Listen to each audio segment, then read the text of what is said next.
नमस्कार।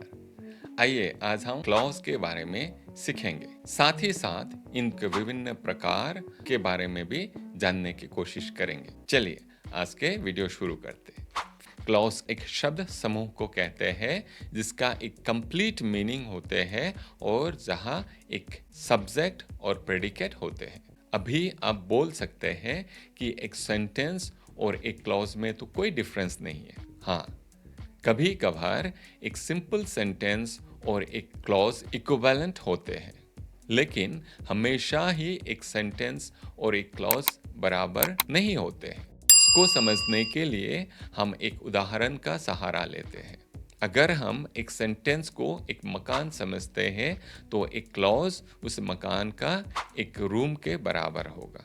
कभी कभार जो घर छोटा सा हो और उसमें एक ही कमरा हो तब उस घर और कमरा में विशेष डिफरेंस नहीं रहता है, लेकिन जब एक घर में दो या इससे ज़्यादा कमरे होते हैं तब उस घर का हर एक कमरा उस घर के इक्विवेलेंट नहीं होते हैं। वो उस घर का एक अंश के हिसाब से हम जानेंगे।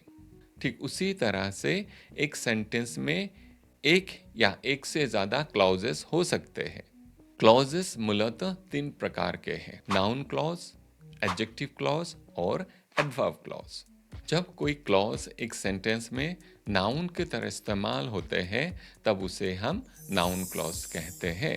Noun clause usually that, whether, if, what, who, whom, whose शब्द से शुरू होता है। जैसे What she said surprised everyone. Where we'll go for picnic is still undecided. जैसे कि हम जानते हैं एक नाउन क्लॉज एक सेंटेंस में नाउन की तरह इस्तेमाल होते हैं तो उसे भी हम एक subject, object, objective preposition and complement की तरह इस्तेमाल कर सकते हैं।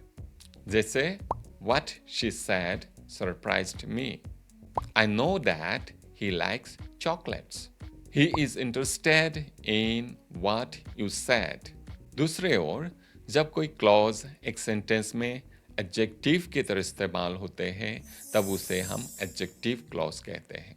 एडजेक्टिव क्लॉज को हम रिलेटिव क्लॉज के हिसाब से भी जानते हैं। एक एडजेक्टिव क्लॉज एक सेंटेंस में किसी एक नाउन के बारे में एडिशनल इंफॉर्मेशन हमें देते हैं। एक एडजेक्टिव क्लॉज यूजुअली एक रिलेटिव प्रोनाउन जैसे हु, हुम, विच, दैट या रिलेटिव एडवर्ब जैसे वेयर, व्हेन, व्हाई आदि से शुरू होता है। फॉर एग्जाम्पल,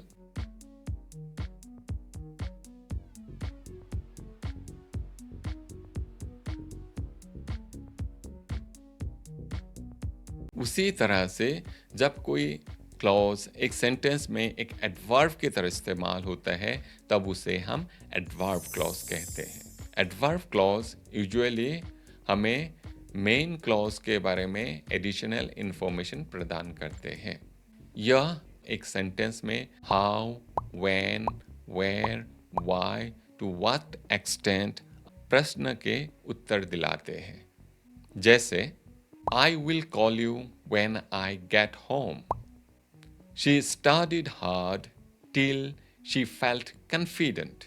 जैसे हम जानते हैं कि एक एडवर्ब क्लॉज एक सेंटेंस में एडवर्ब की तरह इस्तेमाल होते हैं, उसी तरह से एक एडवर्ब क्लॉज को भी हम इतने प्रकार से इस्तेमाल कर सकते हैं। जैसे adverb clause of time, adverb clause of place, adverb clause of manner, adverb clause of reason, adverb clause of purpose, adverb clause of contrast, adverb clause of condition, adverb clause of result, adverb clause of comparison, adverb clause of concession, etc.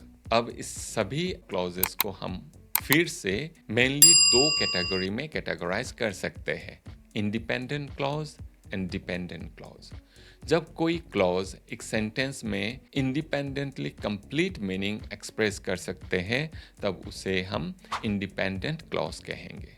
जैसे she loves to read novels, they went to the beach for a picnic. Independent clause को main clause और principal clause के नाम से भी जाना जाता है। दूसरे ओर जब कोई क्लॉज एक सेंटेंस में कंप्लीट मीनिंग एक्सप्रेस नहीं कर पाते हैं, उसके लिए उसे मेन क्लॉज के ऊपर डिपेंड करना पड़ता है, तब उसे हम डिपेंडेंट क्लॉज या सबऑर्डिनेट क्लॉज कहते हैं।